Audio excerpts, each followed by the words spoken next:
get together and start here. Day 2 and the start of IDEO's unique brand of brainstorming.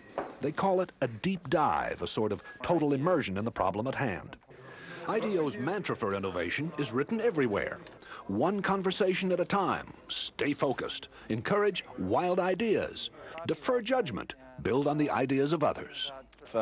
That's the hardest thing for people to do, is to restrain themselves from criticizing an idea. So if anybody starts to nail an idea, they get the bell, you know. The deep dive begins, and for the next few hours, the ideas pour out and are posted on the walls. Oh, the blind, the privacy blind. Like when you're buying 6 cases of condoms, no one sees. Nesting is, it sort of has to nest. If it doesn't nest, we don't have a solution. How about Velcro pants and Velcro seats for the kids, and you just drop them down on there? And like Velcro seats? Velcro pants for kids? Yeah, see, you have to have some wild ideas. Then you build on those wild ideas, and they end up being better ideas than if you said, if everybody only came up with sane things, you know, kind of appropriate things, you'd never like have any points to take off to build a really innovative idea. It's organized chaos. Organized chaos. It's not organized. What it is it's focused chaos. By 11 a.m., the group begins narrowing down the hundreds of ideas written or drawn on the walls. How? By voting for them. Vote with your Post-it, not with an idea that's cool, but with an idea that's cool and buildable. If it's too far out there and it can't be built in a day, then I don't think we should vote on it. Why not have you be the judge? You're the boss. Because I'm going to be wrong. It's the team that's able to really judge what the best idea is. Otherwise, ideas wouldn't come out? That's right. Enlightened trial and error succeeds over the planning of lone genius. Enlightened trial and error succeeds over the planning of the lone genius. If anything sums up IDEO's approach, that is it. That and the focused chaos that seems to go with it. I take a point of view, I call it the sport utility vehicle cart. It is noon. Worried that the team is drifting, what can only be called a group of self-appointed adults under Dave Kelly holds an informal side session. We don't want to tell them what to build, or else we take away the benefit of the whole thing, right? What needs should they optimize their solution to? Yes. The purpose is to refocus the deep dive. Maybe we arbitrarily say we could do 5 teams. 4 or 5 teams. 4 or 5 teams, and we give each team a need area. Hey, can we grab everybody over to the wall here? There has to be a command decision. It becomes very autocratic for a very short period of time in defining what things people are going to work on. Like it or not, the team is told it will split into groups to build mock-ups, covering 4 areas of concern that have been identified. Shopping, safety, checkout, and finding what you're looking for. I noticed that toward the end of the process, the adults took over. Yeah, that's because we have no choice but to stop that cycle. I mean, there's if you don't work under time constraints, you could never get anything done because it's a messy process and go on forever.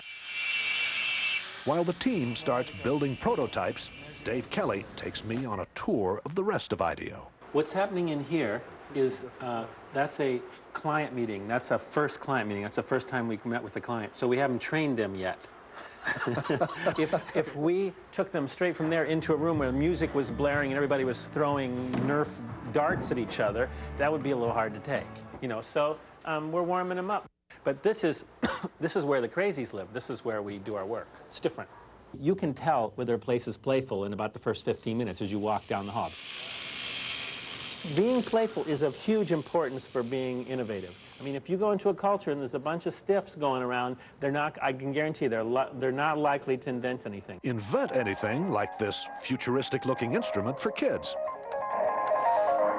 So no matter what you do with that thing, you always sound great. You always sound good. You have to make it so that this can happen. Whoa, it didn't break. No, it didn't break. There's a whole department at IDEO devoted to toys.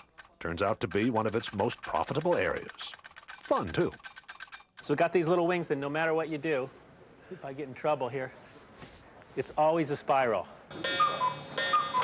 At IDEO, they found that fresh ideas come faster in a fun place.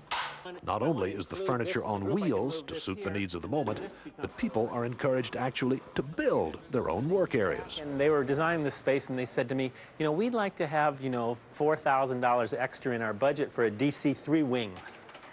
And I said, DC-3, you have to have that? And they said, yeah, they have to have it. So That's a DC-3 wing. Piece of a DC-3 wing, yeah. And that's just decor. That's decor. That's ambiance. You know, that says we're weird, and we're proud of it. Umbrellas on the ceiling to shade computer screens from direct sunlight. And bicycles on ropes to prevent clutter. The first guy who hung a bike up on a thing, he didn't come to me and ask me. He didn't ask some facilities person was okay. He tried it. And then, like, he waited and see if anybody complained. If nobody complained, another guy hung a bike up. And pretty soon, everybody's got their bikes up and nobody's complained, right? So it's that whole thing of trying stuff and ask forgiveness, you know, instead of asking permission, is the way people come up with new ideas. IDEO has such a reputation for innovation that client companies are increasingly asking Dave, not just for new products, but also to remake their corporate cultures. You may be looking at the workplace of the future here. It's one thing to be able to do a product once in a while, but if you can build a culture and a process where you routinely come up with great ideas, that's what the companies really want. Okay, Peter, we're done. Back at the shop, it is 6 o'clock, and the 4 mock-ups are ready for showing. Baskets also can be, if you think you will have more volume, baskets can be put in. A modular shopping cart you pile hand baskets onto. A high-tech cart that gets you through the traffic jam at checkout. That you could mount a scanner on the shopping cart so that you, as the customer, as you pull it off the shelf, would scan each item. One that's built around child safety, and another that lets shoppers talk to the supermarket staff remotely.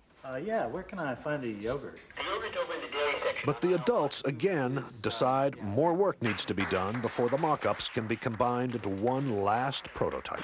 Why don't we have all the carts come up here for a second? I think you take a piece of each one of these ideas and kind of back it off a little bit and then put it in the, design. The design is still not there. But there's another motto at IDEO: fail often in order to succeed sooner.